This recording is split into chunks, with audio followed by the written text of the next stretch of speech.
Support comes from the Missouri Forest Products Association, honoring Arbor Day on April 26th, with an ongoing commitment to sustainable stewardship and conservation of Missouri's forests. ChooseWood.com. The Missouri legislature is back in session. We have seen some lawmakers stand firm in their support of Donald Trump. It seems like they hardly left. The last special session of 2020 wrapped up in December. COVID liability, that was something that we saw the governor expand his second legislative session to include. But this is a new year, a new cast of characters, and maybe some new priorities. That might change if there are outbreaks. There may be breaks, but they are going to largely try to carry out session as normal as possible. And so joining us today to talk about it is St. Louis Public Radio Statehouse correspondent Jaclyn Driscoll. I'm Sarah Fenske. This is St. Louis on the Air. And before we move on, I want to remind you that the biggest source of St. Louis Public Radio's funding comes from listeners like you. Because you value what you hear on St. Louis on the Air, donate today. Go to stlpr.org/donate. That's stlpr.org/donate. Jaclyn, welcome. Hi there, Sarah. So you were in Jefferson City. This was on Wednesday for the first day of the new session. How did the pandemic affect the opening of all this business? Well, of course, when you entered the Capitol, you had the temperature checks, which they have had since pretty early on in the pandemic. We did see some legislators wearing masks. However, in the House chamber, I think us in the press box, we counted about 60 lawmakers that were not wearing masks.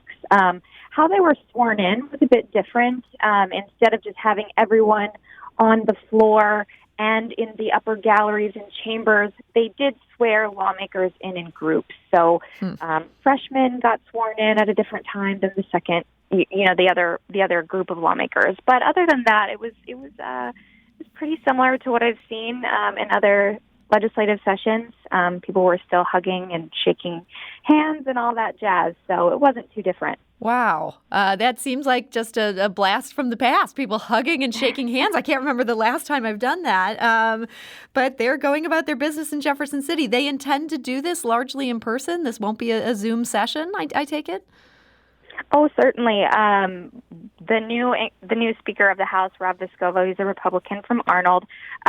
He made it very clear that he intends on having session. Lawmakers will be there to do their jobs. He says that, firefighters, police officers, quite frankly, journalists, we're all required to carry on and do our jobs, the essential work that we need to do. And he classifies lawmakers being there in the Capitol in person, doing their jobs as such. So we will see lawmakers there and doing the work that they need to do. He does recognize that might change if there are outbreaks. There may be breaks, but they are going to largely try to carry out session as normal as possible. Okay. I want to talk about Vescovo in just a moment here, but I do want to mention that also Wednesday, as the session opened, there were people there in Jefferson City protesting the certification of the Electoral College vote. We know things in D.C. got ugly. Did things ever get tense down at the Missouri State Capitol? No, they did not. I actually walked through the crowds. I tried to stay on the outskirts just because I am trying to be as cautious as I can with coronavirus because I do have children. But they were they were very peaceful. They had signs, they had flags, a lot of Make America Great Again attire you would expect to see. But no, nothing out of the ordinary, just people there expressing their opinions, which we encourage, and they are free to do so.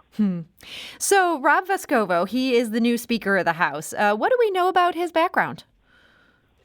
Well, he is, I actually just spoke with him recently a little bit about his legislative priorities, and some of his priorities are focused on his background. He grew up in foster care, so he is very involved and wants to ensure that the foster care system is a good one here in Missouri, that it's strong and it's taking care of the children properly, and it's easier for good wholesome families to adopt the children that they would like to bring into their family. So I think that is definitely a priority that we are going to see a lot of coming from the new Speaker of the House.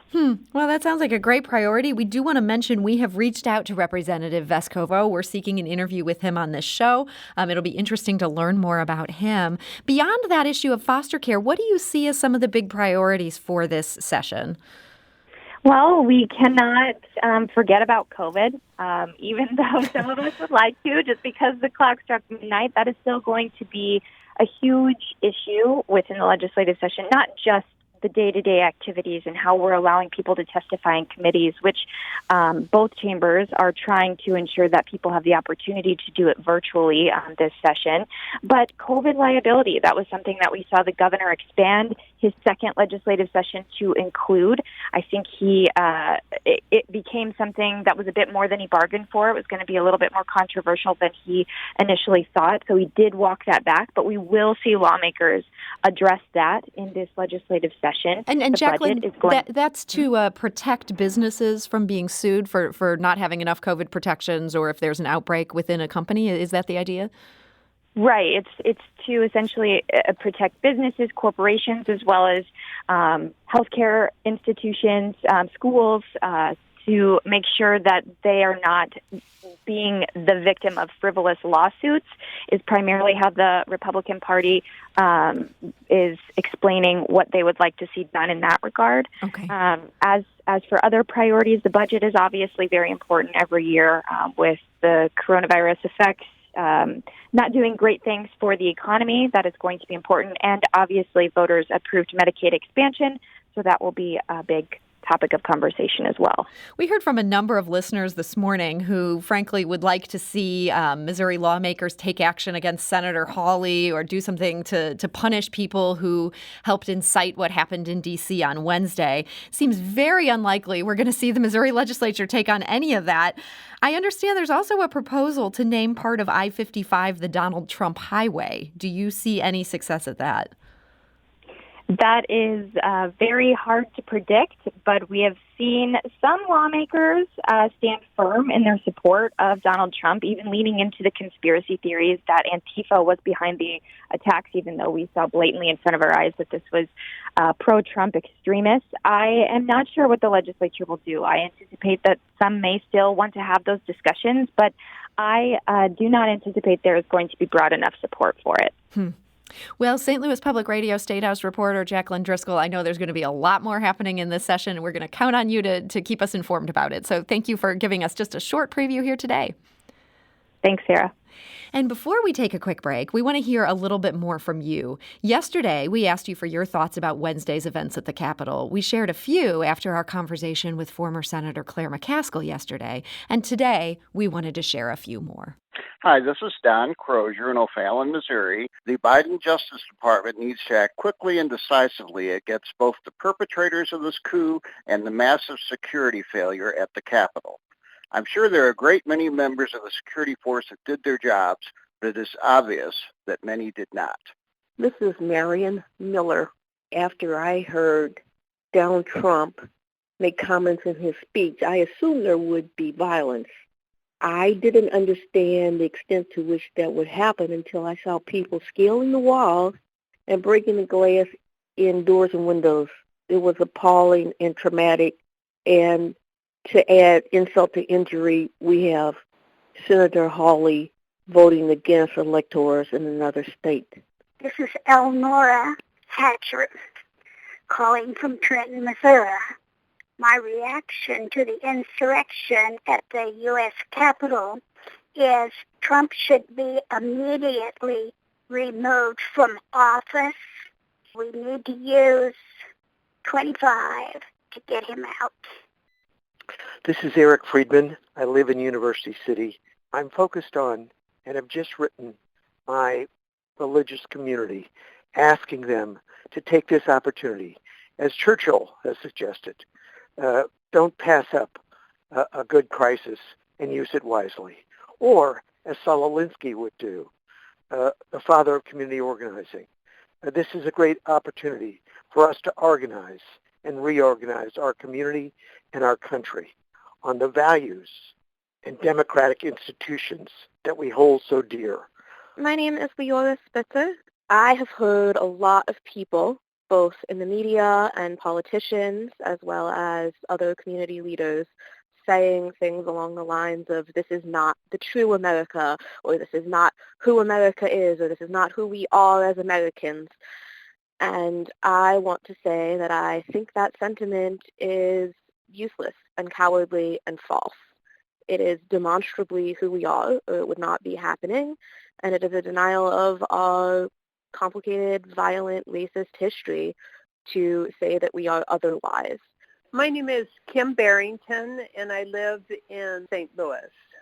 I am outraged by what happened yesterday and think that Donald Trump, the 25th Amendment, needs to be invoked in order for this not to happen again. He has set a terrible precedent, and something must be done. Hi, my name is Lisa Jan. I live in Lake St. Louis. And first off, I really miss Claire McCaskill. Wish she was still in office. Secondly, I am truly heartbroken by what happened yesterday. I am appalled that a senator of Missouri would stand behind such a treasonous act. And I don't understand how America has gotten here. I've watched it for the last 5 years. I've seen how people have turned against each other, my own family, and I just don't know how we get back to where we all are human again, where we care about each other again. And those are some of your thoughts about this tumultuous week.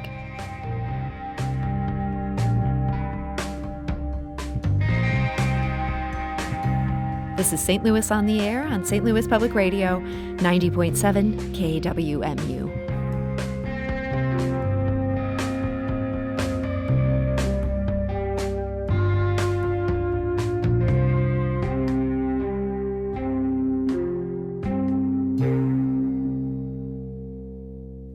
If you learned something new from today's episode, consider leaving us a review and rating on Apple Podcasts on the App Store. It's the easiest way to help people discover our show. We appreciate it. Thank you.